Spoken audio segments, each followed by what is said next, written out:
राज्याची उपराजधानी असलेलं नागपूर शहर सध्या गुन्ह्यांचं केंद्र बनलंय। टोळीयुद्ध, लुटालूट आणि बलात्कार यासारख्या घटनांनी सामान्य नागपूरकर दहशतीखाली वागतोय। एकंदरीतच बघितलं तर नुकतंच झालेलं तिहेरी हत्याकांड आणि त्यानंतर तलवार आणि कोयत्यांनी लग्न मंडपात झालेली दहशत यामुळे नागपूर की अराजकपूर असा प्रश्न सामान्य नागपूरकरांना पडलाय। अशांत उपराजधानी, भर रस्त्यावर गँग वॉर, बलात्कार, लूट आणि हत्याकांड, देशी कट्टे आणि पिस्तुलांचा सर्रास वापर, रक्ताच्या उडतायत चिळकांड्या, नागपूर जेलमध्ये कैद्यांचं नंदनवन, सामान्य नागपूरकर दहशतीत। नागपूर की अराजकपूर? नागपूर जेलमधलं निंदनीय प्रकरण ताजं असताना नागपुरात कायदा सुव्यवस्थेचे 3-13 वाजल्याचे अनेक प्रकार घडतायत। नागपुरात असं दहशतीनं थैमान मांडलंय। हत्या, दरोडे, लूटमार आणि बरंच काही अशी स्थिती महाराष्ट्राच्या उपराजधानीची झाली आहे। गेल्या अनेक दिवसांपासून नागपूरचं रूपांतर अराजकपूरमध्ये झालंय। नागपूरकर दहशतीच्या छायेखाली वावरतायत। शहराच्या मधोमध असलेला हा लग्नाचा हॉल, पण याचं रूपांतर गुंडांनी गुंडगिरीच्या आखाड्यात झालंय असं करून ठेवलंय। पुन्हा पहा हा थरार। मी हॉलमध्ये दुपारीला आलो होतो 3:30 वाजता आणि फोटोवाले माझे काही मित्र होते, त्यांना भेटायला आलो होतो इथे। मी आल्या काही वेळानंतर इथे बघितलं की लोक असे पळापळ सुटली होती आणि 5-7 मुलं असे काय हातामध्ये हत्यार वगैरे घेऊन आले होते आणि पळापळ सुरू झाली। कुठले आले काय आले हे माहिती नाही कोणाला अजूनपर्यंत। बस असं काही त्यांनी केलं वगैरे काहीच नाही, पण असं भीती दाखवून ते निघून गेले।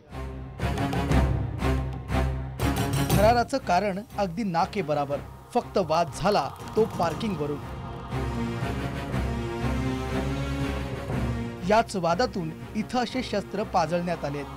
हा सर्व थरार CCTV मध्ये कैद झालाय। पार्किंगच्या कारणावरून सुरेश देशभ्रतार यानं आरेरावी केली, तसंच तिथं उपस्थित असलेल्यांनी त्याला दमदाटी केली।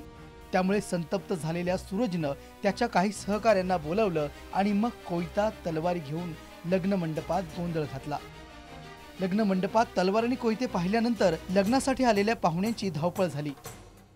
भीतीचं वातावरण निर्माण झालं, मात्र सुदैवानं यात कोणीही जखमी झालं नाही। नागपूर हे गुन्ह्यांचं केंद्र बनलंय हे यावरूनच स्पष्ट होतं असं नाही।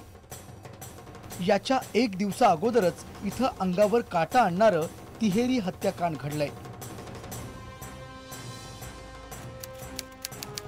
9 एप्रिल 2015 नागपूर सकरदरा बीडीपेठ पान सेंटरच्या बाजूलाच अवघ्या 20 फुटांच्या अंतरावर हा थरार झाला। मारेकऱ्यांनी संजय उगले आणि केशव उगलेवर घातक शस्त्रांचे घाव घातले,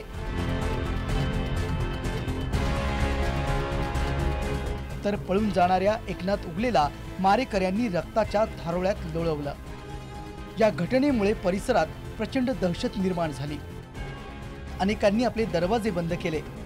मारेकरी तिन्ही उगले बंधूंना रक्ताच्या धारोळ्यात सोडून पळून गेले।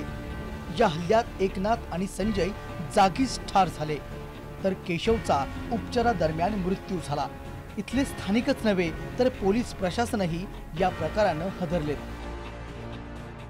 हे भांडे प्लॉटची जी झोपडपट्टी आहे, इथे आज शक्ती एकनाथ पांडे नावाचे इसम होते। यांनी एक मुंड्यांचे जे कार्यक्रम असतात त्या कार्यक्रमाच्या निमित्ताने एक भंडारा रोड कोंडीची एरियामध्ये एक मतलब नवाचं जेवणचा ऑर्गनाइज केला होता आणि दोघेही उगले फॅमिली आणि काही इकडे या बस्तीचे काही लोक तिथे गेले होते। तो जे उगले फॅमिलीचे 3 मृतक आहे, हे तिघे भाऊ, त्यांचे काही लोक आणि दुसरी जे पार्टीचे लोक आहे नागोसे आणि 7 पैसे आणि तर 4-5-6 लोक आहे, तिथे त्यांची काही भांडण झाली आणि तिथे भांडण झाल्यानंतर तिथे परत इथे या बस्तीला आले आणि नागोसे आणि या कंपनीच्या 5-6 लोकांनी इथे तलवार आणून या लोकांवर हल्ला केला आणि ती लोकांना इथे हे उगले फॅमिलीचे 3 भावांना इथे मारून टाकलेलं आहे। एकनाथ, संजय आणि केशव हे तिघेही भाऊ एकत्र राहत होते। एकनाथ सर्वात मोठा असला तरी सर्वात आधी लग्न संजयचं झालं होतं। त्यामुळे त्याला एक मुलगा आणि एक मुलगी आहे. एकनाथला एक मुलगा आहे तर केशवची पत्नी 9 महिन्यांची गरोदर. तिला कोणत्याही दिवशी मूल होऊ शकतं. नव्या पाहुण्याच्या स्वागतासाठी उगले परिवारात आनंदाचं वातावरण होतं, मात्र घडलं ते आक्रीतच. एक रामा नागोसे आहे, निहाल नागोसे आणि शुभम 7 पैसे आहे आणि और 3-4 लोक आहे. तो यांचा काही जुना रेकॉर्ड आहे आणि यांची काही 2003 मध्ये काही पुराणे केसेस पण रजिस्टर आहे यांच्यावर आणि यांची जुने पण काही भांडण होती असं समजलेलं आहे प्राथमिक साक्षी. लेकिन आता पुढे आपल्याला समजेल. उगले बंधू नागोसे आणि सतपैसे यांच्यामध्ये जुगार खेळताना वाद झाला होता. हा वाद इतका विकोपाला गेला की हे तिहेरी हत्याकांड घडलंय. पोलिसांनी यातले आरोपी रामेश्वर नागोसे, राजू नागोसे, भूषण मांजरे आणि शुभम सतपैसे यांना गजाआड केलंय. तर यातले आणखी काही आरोपी फरार असून त्यांचा शोध घेण्यात येतोय.